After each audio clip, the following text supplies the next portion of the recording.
welcome everyone. My name is Dani Binnington. I run an organization called Menopause Cancer, and we have a laser focus on what happens when your cancer treatment induced menopause, or when your menopause comes along afterwards. So sometimes we have people who are younger in our community who then go through a natural perimenopause again, and often your menopause might be a little bit more severe. It might come on more quickly. You might have more symptoms than a woman who is going through perimenopause naturally, and you might have fewer treatment options. So some of you might have been told that you can't have HRT, for example, by your doctors, and you might not have been given any other options. The same happened to me. I was 33 when I had my breast cancer diagnosis. And as you know, for anyone in the cancer community, it's a privilege to be here together and to just spend time together, right? And so before I talk at you to get the most out of this session, I'd love to know from you how you've been affected by menopause after your cancer diagnosis. Was it your cancer treatment that pushed you into the menopause? Or have you had your cancer treatment a long time ago and you're now muddling through? So we can make this session really relevant to you and who's here today. Hello, everybody. Hi. So I'm 54. I was diagnosed with breast cancer last year. I had surgery. I had radiotherapy. I started on tamoxifen because they thought I had a collar removed, and so I hadn't had any kind of periods. I didn't know where I was within my menopause. And then they started me on tamoxifen. And then I had an awful few months where I had every symptom imaginable. If the menopause seemed to be really heightened, and I really struggled with it. So I was kind of getting over my surgery, my radiotherapy, and I had all of these symptoms of menopause to deal with as well. Found it hugely debilitating. They took me off the tamoxifen, and I've gradually started to get my kind of energy back, and the symptoms have lessened. But I'm actually going to see my oncologist next week, and I know he wants to put me onto something, and I know we're going to have this conversation about, because each time I've seen him, he's like, don't think you're quite well enough to go back onto some form of medication. And I'm really, this is hugely helpful just to try and better understand what my options are. And also, I've been told I can't have HRT in any form either. So it's just really understanding what the best options for me. And also, is it just tamoxifen, or is there something else out there? And because I do worry about all of those symptoms coming back. So I don't know if that makes sense. Well, it makes so much sense to me, because I hear these conversations all the time. And so the first thing I'm going to put into everyone's chat box here, so we can all learn. Thank you for sharing. It's very kind. It's very brave to go first. The first thing I'm going to do into the chat box, I'm going to put in a Menopause and Cancer symptom checker. And if you want to open that, it's a free symptom checker that you can download. And we have listed all of the symptoms associated with the menopause. We've split them into physical, mental, and emotional symptoms, but also the genitourinary symptoms of the menopause. So everything with your bits down below, your vulva and your vagina.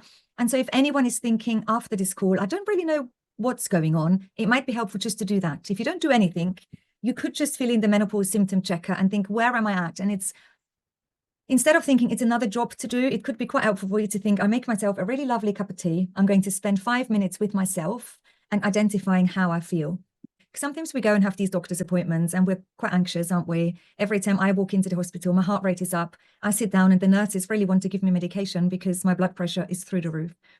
And so it could be a really good idea of going in a bit more prepared. And you might not know exactly what you can ask your doctor, but you can say, this is what I'm experiencing and this is how I'm feeling. And based on that, maybe you can come up with a really good treatment plan together. So for everyone else, for people that have had a breast cancer that was hormone receptor positive, you most likely would have been told to stop your HRT or have your coil removed. So that alone will cause some hormonal turbulence in your body. You then embark on cancer treatment, whether that is chemotherapy, surgery, or endocrine treatment, which is what he was referring to, the tamoxifen medication. That also is there for you to deal with your cancer, right? We're removing the cancer through surgery. In my case, I had my ovaries removed, and that pushed me into a surgically onset menopause from one day to the next. And on top of all of that, these doctors decided to give her a medication that stops the estrogen from binding to any of the cells in her breast to reduce the chance of her cancer coming back in her breast. The mimics or the side effects of that tamoxifen medication mimic the side effect of the menopause. And so, of course, with everything that you've gone through, I would like to say to you, it's normal that you've had symptoms. Doctors don't know how women are going to do on these medications. Some people do all right and they manage with the side effects, and some people do really, they really, really struggle. And I don't know if it helps or is not helpful. Less than 50% of all people will get to the end of the endocrine treatment. So if your doctor says, take this little white pill for 5 years, less than half of the women will actually complete the 5 year that was prescribed to them because of the side effects of the menopause. So you're not alone. It's normal you're having all these symptoms. It's normal to struggle. There are other treatments your doctor can give to you instead of tamoxifen, and they will have different side effects, and different side effects are for different people. And I will circle around to everyone else in a moment. But for example, you have spoken to people in a similar situation to yours for years. Sometimes an oncologist will say, let's try you on half a dose. We don't have lots of evidence, but in Australia, there is new, or in Italy, I think it is, there's new studies underway that look at how beneficial is tamoxifen at 10 milligrams a day rather than 20. There is no long-term data, but it's on the way of we're finding out. So your oncologist might say, I'd rather be on half a dose than on nothing. That might be a consideration. You might try to take it in the morning rather than the evening. For some people, that makes a difference.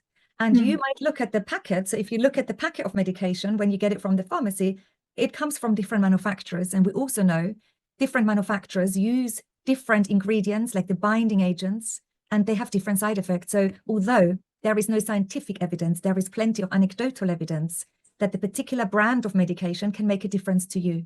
And it's now asking your doctor next week. It's good timing that you're going next week. Is saying, this is my symptom checklist. I've just done it. Here is where I'm at. I'm worried about restarting this medication. How and what can you help me do so that I can get some benefit from some medication? Let's give it another go. And to work towards a plan, and to maybe say, who can support me? So you could say, is there a menopause specialist you could refer me to? Because depending on the symptoms you've got, there will be other strategies, and we'll talk about them today, that can help you with. So the idea is that if we all do a really good job, hopefully you can stay on some of your treatment because we help you mitigate those side effects. And the approach might be medical, complementary therapies, might be diet and nutrition. There's a whole toolbox of strategies, but it really will depend on the symptoms you need help with. And so before I circle round to someone else, if you are on your computer, why don't you just put some symptoms into the chat box that you feel are associated with your menopause experience? Or for example, you did have a hysterectomy in your 30s. I can just read that here. So that would have pushed you if they removed your ovaries. No, so the ovaries were kept in. Okay, so you kept your hormones, your ovaries, but you had a hysterectomy. That might have already impacted your hormonal levels. And we know in some people that might mean that your menopause is brought forward a little bit. So a sooner menopause experience. So let's just have a look at some of your, so someone else was forced into menopause through chemotherapy, and you're also on tamoxifen now. And you were close to menopause before when you were put on your treatment. And now the menopause side effects come on strong. You're a little bit like, if the two of you can meet for a coffee one day, that would be lovely, because it means you're both probably a bit confused. Is it my menopause experience? How would I feel without the additional cancer therapy? And that can be tough for many women. We don't want to undermine that. And everyone has their own experience. And what layer of complication does the medication add? So it is confusing, and we do need a bit of help and hand-holding through it. So if some of you, I think you are just putting them in the boxes here, can't sleep. So sleep issues is a real common issue. Your lady parts are dry and you deal with atrophy. That's so common. Over 80% of cancer patients have genitory urinary symptoms of the menopause. We'll talk about those. Dry eyes, skin changed, and their metabolism changes, which is really frustrating. Bowel movements can become sluggish, or the other way around. In the olden days, I think my mother's generation, they would have quite liked to say, oh, I feel like a prune. We don't want to say that anymore, do we? But it's a bit like when your skin, when you just feel so shriveled up. And actually, just before I hopped on the call, I've got a little serum for my skin. It's not even afternoon, and I feel my skin even in half a day dries out so quickly that I feel I need to add moisture during my day. So I know what you mean. Someone says you struggle with normal daily tasks. And yeah, that is debilitating. Hot flushes, sleep deprivation, and you feel you've aged 20 years in 18 months. And that is a really common thing we hear. So people often say, Dani, I just feel like an old lady. I feel 20 years older than I am. I get out of bed in the morning and I hobble around like a penguin. My joints are stiff. My feet are painful. I don't know what it is. Is it the menopause? Is it the medication? But I just know I don't want to go on like this, and I can't go on like this. And people say that their quality of life is severely impacted by their menopausal symptoms. Someone else is on triple negative breast cancer. So a little bit of learning here was a hormone receptor positive breast cancer. That's why she was offered the endocrine treatment. People after triple negative breast cancer aren't usually offered endocrine treatment. And so then it's usually the chemotherapy or surgery that brings on that menopause. You also work and help patients with menopause symptoms, and you treat them daily. And that must be really difficult if you are the patient yourself and you're also helping others through their struggles. And I'm not sure how we can manage this today, because sometimes being in a group like this is really helpful, knowing we're not alone. And sometimes we worry that other people's symptoms are suddenly going to become our own. And so perhaps one thing for us all to remember at the end of this session is we'll all have a very individual experience of this, and no experience is really the same. Is there anyone else who would like to unmute themselves and tell us a little bit about your journey and what's your... Hi, how are you? Hi, I'm happy to say I live in Essex. I'm a woman who had triple negative breast cancer. Yes, I was 50 when I was diagnosed. So having some perimenopause, hot sweats, all of that beforehand. But then, crashed straight into menopause. Worst thing for me was probably my joint pain. The first massive symptom I had is I couldn't move my hands, I couldn't move my fingers, I couldn't hold a pen because of the joint pain. And I kind of felt I went from chemo, brain fog and sweats, into menopause, brain fog and sweats. And I wasn't really sure what was left over from chemo and what was then into menopause.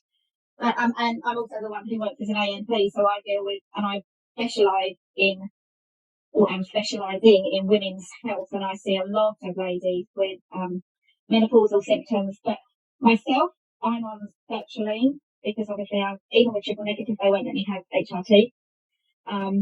And good old, yes, vaginal moisturiser is very useful as well. So I'm going to put something into the chat now for you all. And it's a webinar with 2 menopause specialists, British Menopause Society accredited specialists, and they talk about joint ache. So just because you mentioned joint ache, if anyone feels your joints are an issue, these 2 doctors talk about just joint ache in a really good episode. And they talk about everything from nutrition to supplements to diet and exercise and medication over the counter and prescribable medication.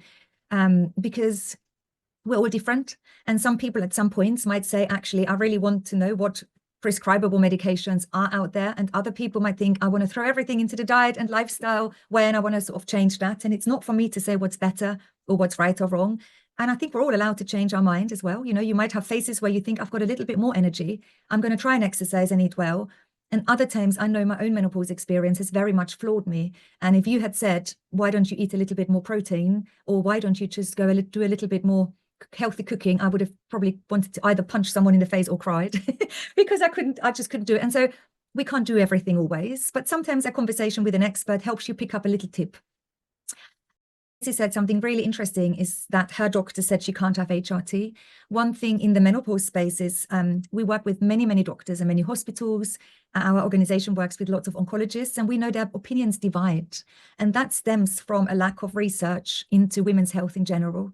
It's frustrating for us as patients. There is a lot of data out there that is old on very few women, and that isn't very good data, actually. So a very amazing oncologist, Professor Simcock, he's Macmillan's chief medical advisor, said to me in a recent conversation, he said, yeah, it's frustrating, Dani. The best data we have is bad data. And we base the decision for millions of women in menopause after cancer on bad old data. And so Mr. Simcock acknowledges it's different. And so if one of you perhaps goes to your doctor and asks, can I have vaginal estrogen? Some doctors might say yes, and other doctors might say no to the same patient. And so one thing I do want to recognize is each of your journeys are different. And the best thing I can do in guiding you is to go back to your doctor and just bring up the conversation, have the conversation with the symptom checker, and really just say, look, I'm really struggling. Because the more we do so, because I know it's not easy to talk about our bits down below. It's not easy to say, I've got a dry vagina, I can't have sex, I've got bleeding up on sex, I can't sit and do exercise. It's embarrassing, right? We really should be asked, but it's hard to talk about those things. But we must talk about it, because the more we say what impacts us, the more we can put this onto our doctor's map, and the more we can influence research so that the next generation is going to base their decisions on a lot of menopause management, on more research, which is what we desperately need.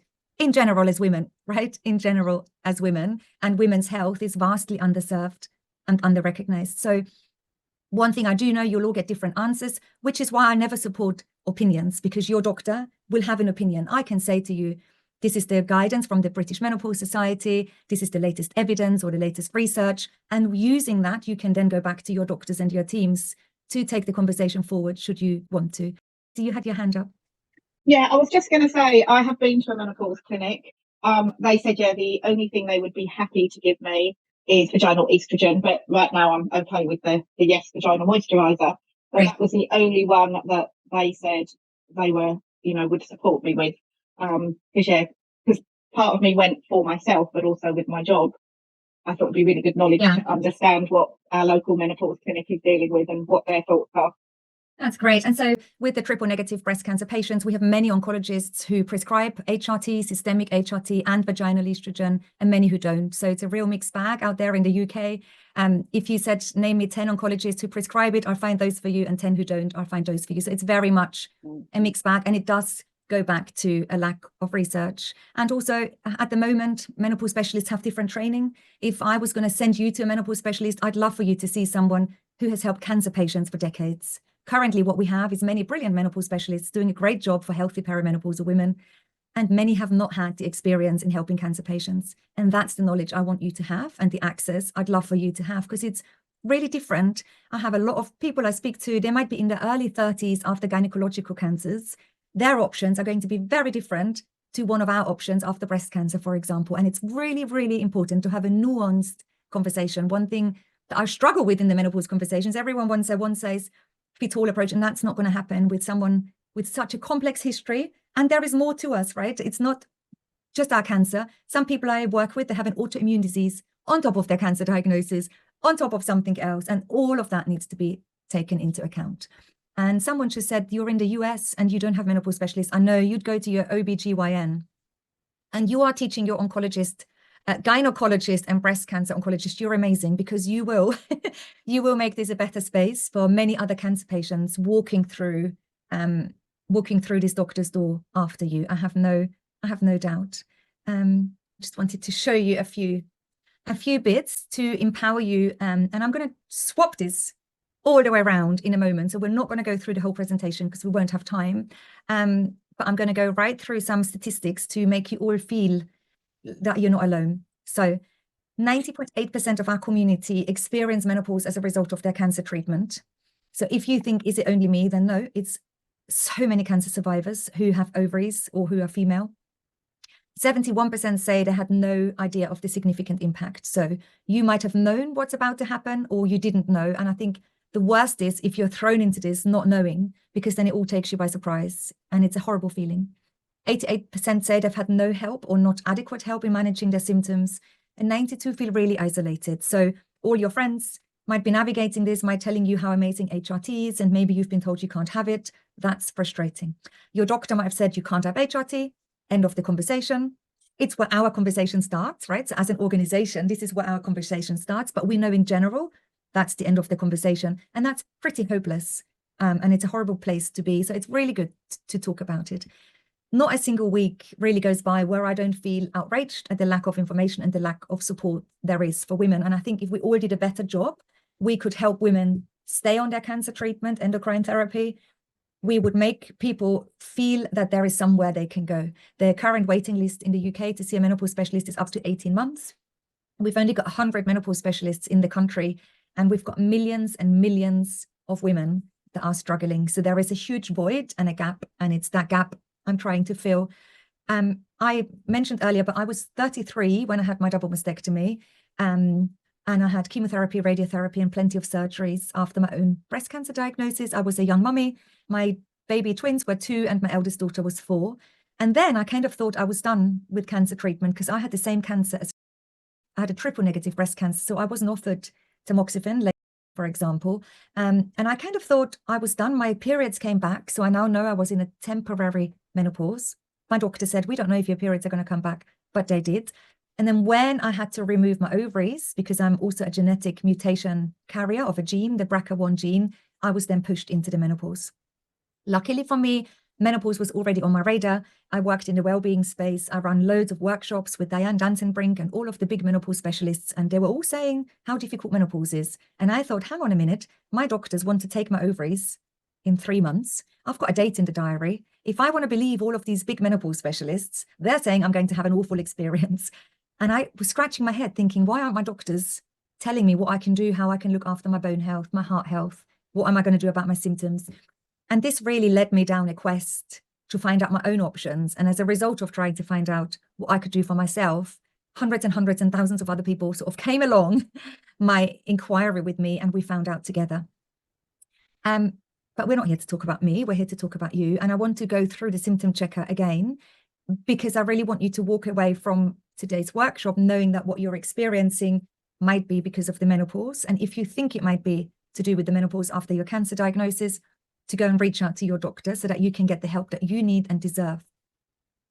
So anxiety is super common. We know people in perimenopause naturally have anxiety as one of the first symptoms. It creeps up on you. It's a bit of a joke, isn't it? I see these things on social media all the time. Oh, suddenly I'm a bit worried driving in the night when it's dark. But it's true. It stops us quite literally in our tracks. And it can creep up on you, or you suddenly get into the car and you think, oh my gosh, I used to be able to drive down a motorway, no props, and now I'm feeling anxious about it. How weird. So some symptoms might come on severely quickly and others might creep up on you. Irritability, that rage, and you might not like yourself for it. So I feel very guilty when I'm outraged. I hate the dog. My dog is lovely. I've got a lovely dog and he's very lovely. But there are days I absolutely hate my own dog. And it's an awful feeling because he's lovely and all he wants to do is be kind. And I just have nothing left in me to like my dog, and it's awful. But that happens with husbands and family members and friends and work colleagues, and we don't like ourselves often for it, and that can make us feel very guilty for suddenly being the person that survived cancer and now you're feeling like that. It's awful. Mood swings, lack of motivation, tearfulness, loss of joy, loss of confidence, reduced confidence. Someone mentioned earlier brain fog, poor memory, fatigue, poor concentration. And when we're saying brain fog, it sounds fluffy, but it's awful. You might go into a room and you might not know what you've come for. You might be in the middle of a conversation talking to work colleagues or someone else, and you might not by anything remember what you were talking about. It's awful. It can really, really, really spiral. Symptoms like that loss of confidence can just get worse. So it's not just a little bit of a fluffy brain fog. If you're experiencing it, it could be your worst symptom. And I want to acknowledge that. We talked about sleep issues, loss of libido. I need to change those slides because it's absence or lack of libido, not just loss of libido. The women I speak to say, it's so painful. I have no interest at all. I don't know how other people do it. Night sweats, hot flushes, and cold flushes as well. So your temperature regulation changes. It's not always just hot flushes. It could also be cold flushes. Headaches, heart palpitations, migraines, tinnitus, and feeling dizzy. Changes to your periods, reoccurring urinary tract infections and urinary symptoms. And when we talk about the vaginal symptoms, let's break those down a little bit. In dryness to the outside, so your vulva, the skin can become thin and tear. Changes to the inside, your vagina, again, dryness, irritation, thrush-like symptoms. The anatomy can change a little bit, so you might lose a little bit of that flesh, that fat, that sort of, it's the only place you're probably going to lose weight in menopause is around your labia, which is not great. But really, the anatomy can change. Painful sex, should you have intercourse, all the way to bleeding upon intercourse, and just being very uncomfortable down below is what many people say. Skin, we mentioned the skin issues, thinning hair, oral health changes as well. And then weight gain, restless legs. We talked about the joint or muscle pain. We're also talking about increased allergies and digestive issues. So all of those are the symptoms of the menopause. They're on your symptom checker. So if we walk away with anything today, then it's sitting down with that, with a cup of tea. As an organization, we are a holistic organization. So because I think as a patient myself, I realized even if he said, we're going to give you all of our charities money to see the top UK menopause specialist in the world, I think I will walk away from that appointment still having many, many questions. And that is, as a patient, you might need more things than a doctor to help you. Some of the things you might be doing yourself. So I call it like a two-prong approach. Like, what can your doctors do for you over here? These are your hormonal treatments, like just said, your vaginal hormonal treatments or your systemic HRT. They're also your non-hormonal medical treatments that you can get prescribed. Then you have your complementary therapies. And then you have your lifestyle and exercise. These are the things you can do for yourself because there's a lot you can do as well on a daily basis. And so it's figuring out where can you go first? Who's your first point of contact? I think it could be your GP. If you're in America, like you've said, it's a little bit different. But it is finding an ally, someone who can help you now from now going forward. And so I don't know, sometimes people haven't spoken to their GP because we've been wrapped up by cancer services for such a long time. And it could be that the GP becomes a really good point of contact. He or she can refer us to a menopause specialist, and he or she can talk to us about some of those menopause buckets or treatment options. I want to talk a little bit about the vaginal estrogen here with you, because this is something that there is a lot of myths. So some of the myths might be that your doctor said, because of the type of cancer you've had, you can't have hormones. And then we think anything with estrogen is a no-no, but that's not true. And so, for example, you have lovely foods like phytoestrogens in food, and they're good for you, even if you had a hormone-sensitive cancer. So these are phytoestrogens in food. They might be your chickpeas, your lentils, your tofu, your edamame beans, your soy, your tempeh. That's good for you, even if your cancer was hormone sensitive. Where you need to be more considerate is if you put these phytoestrogens into a supplement, then they might not be great for you, because in concentrated form, we're lacking long-term data for the safety. But anything in food is great. So it's good to start to differentiate. Just because your cancer was hormone sensitive, it doesn't mean that anything to do with estrogen is now bad for you, right? So it's good to differentiate. And then often people discount vaginal estrogen because they think I can't have estrogen. But again, that's incorrect advice. It's just our brain works a little bit like that. And of course, your doctor needs to decide with you if vaginal estrogen is a good option for you. But if you have any of those symptoms of vaginal vulval discomfort, all of the symptoms we talked about, you might do what he does, who bought a really good vaginal moisturizer and a lubricant. And in the UK, you can get some prescribed from your doctor, and they're Yes VM is a really good product your GP can give you on prescription, so you don't have to pay for it. I won't talk about products that you have to pay, but I think it's great to mention products that you can get from your GP. In America, they also have Yes, but I think you have to pay for it.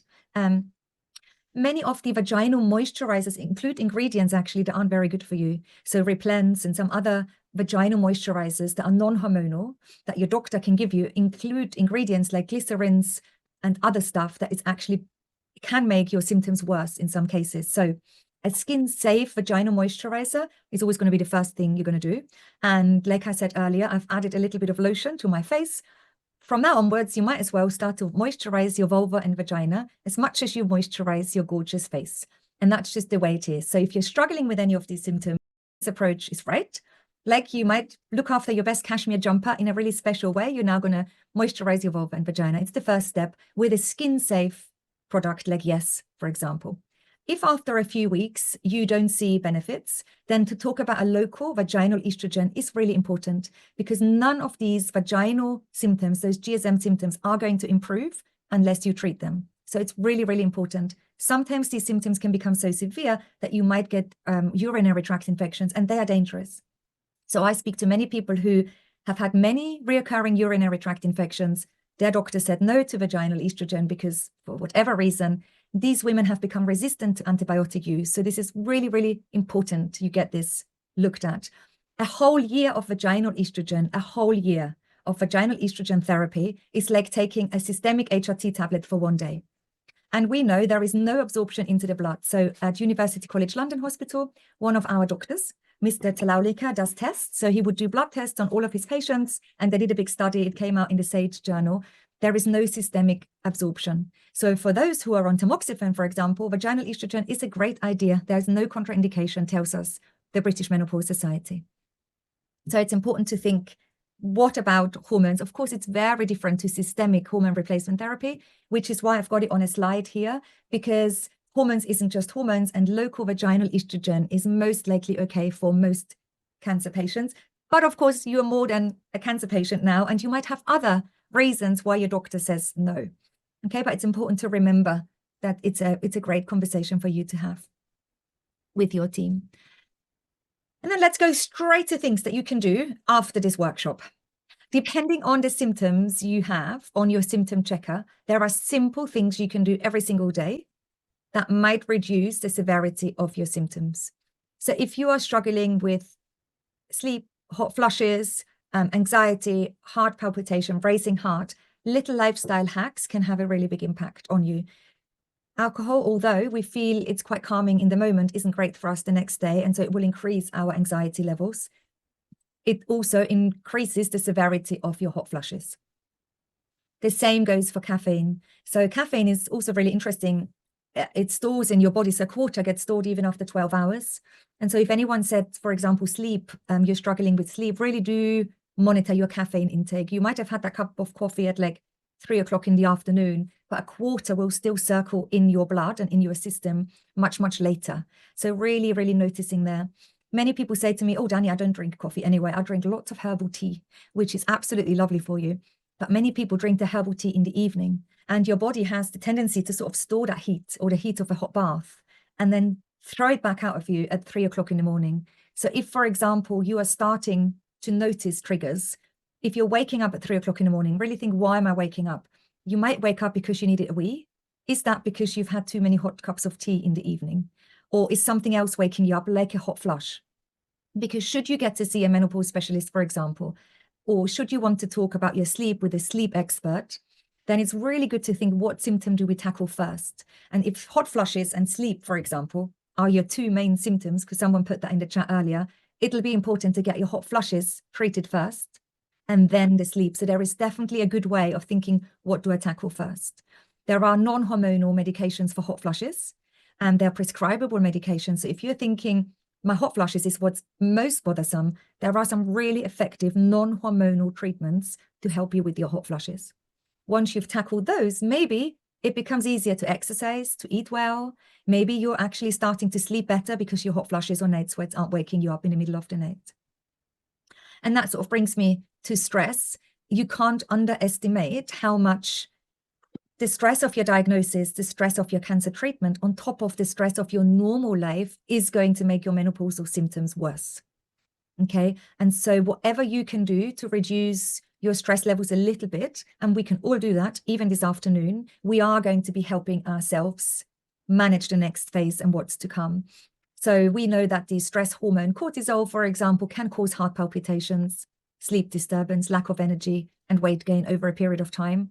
And we know these symptoms were also in our symptom checker.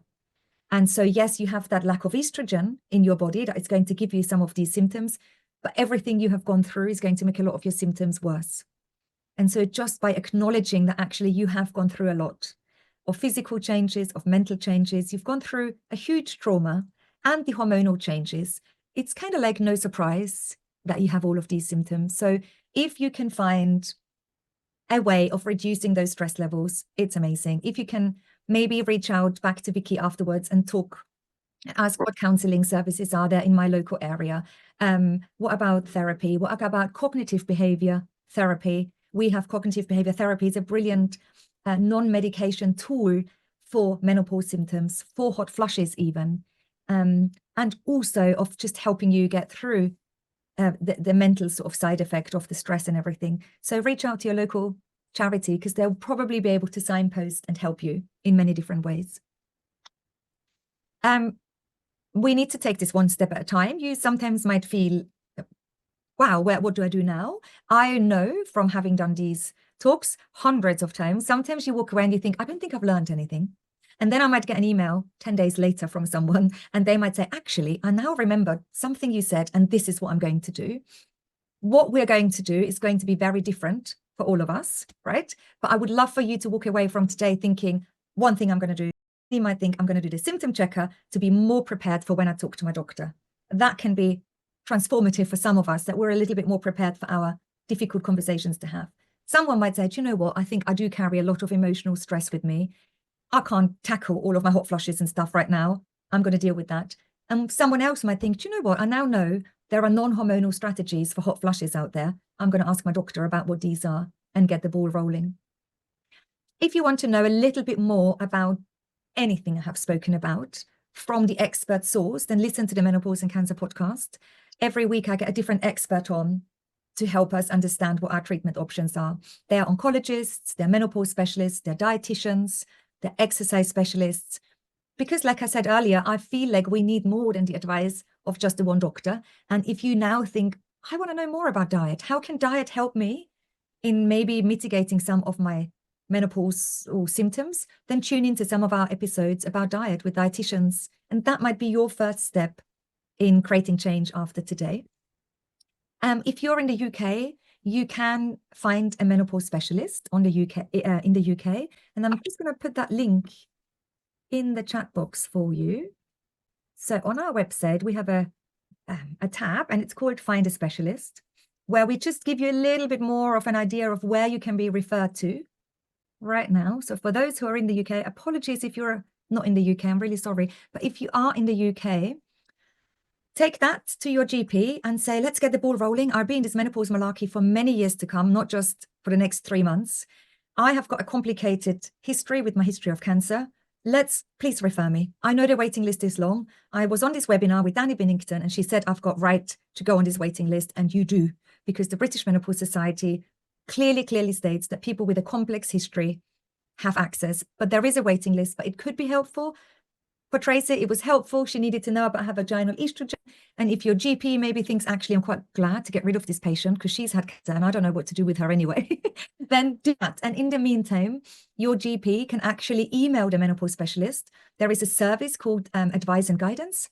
And so they can use the time that you're on the waiting list to ask the menopause specialist what your options could be, whether they're hormonal or non-hormonal, so that you don't sit at home thinking, I don't know what to do, but they can get the ball rolling for you. So if you think actually is a doctor, is a specialist, and that could be a good service for you, it's not the right thing for everyone. You might want to do it your way. I don't think there is a right or a wrong way. I speak to different people all the time, and everyone has a valid reason for doing it their way. You know, some people say to me, Dani, I know antidepressants, for example, are a really, really good way of helping with my hot flushes. So for example, antidepressants, certain ones prescribed in lower doses, can help you with your hot flushes. That doesn't mean your doctor thinks you're depressed or anything. That means your doctor knows that this type of antidepressant, when given in a lower dose, can help you with your hot flushes. Now, when I say that, sometimes people say, the last thing I want is medication. No, thank you very much. I've had so many drugs pumped into me. Don't want to know. Fair enough. The next person I meet might be on 5 prescription medication to help with their symptoms, because that's the right thing for them. There is no right or wrong way, but for you to find your way. And very early, I sort of said a little bit about that irritability. I hope you're experiencing some of that irritability, because when you turn that into a raw, it will become your superpower to become a little bit more of an empowered and outspoken patient. And you need to become that in the menopause space, because no one takes care of that aspect of your care. We know it affects people hugely. And unless you go out there and you turn that rage into a raw and advocate for yourself, you're most likely not going to get the help you need. So let that rage become a support to you, and turn that into the next sort of conversation between you and your doctors. If anyone wants to, after this, you might walk away and think, I don't know what to do next. Let it all sink in. Most likely, something I have said is going to spark with you at a later stage. That might be next week. That might be next month. You might think it's a bit of emotional healing I need in this journey. You might need a doctor to help you with some of your symptoms. Just let it come. If you are more curious, listen to some of the podcast conversations, read some of the blogs we have on the website, connect to one of our expert sessions. We have a festival. It's a 1-week festival where every day we get a different specialist on all the topics I just mentioned. It's online, it's at lunchtime. We have dietitians, exercise specialists, menopause specialists. We talk about joint ache, fatigue, hot flushes, everything. I can only give you so much. And I do think the learning is yours now. And I have every faith that you will find the next step for you in your menopause journey. And I want to wish you good luck with it all, because I know it's tough, but I also know you're going to do a good job, I'm sure.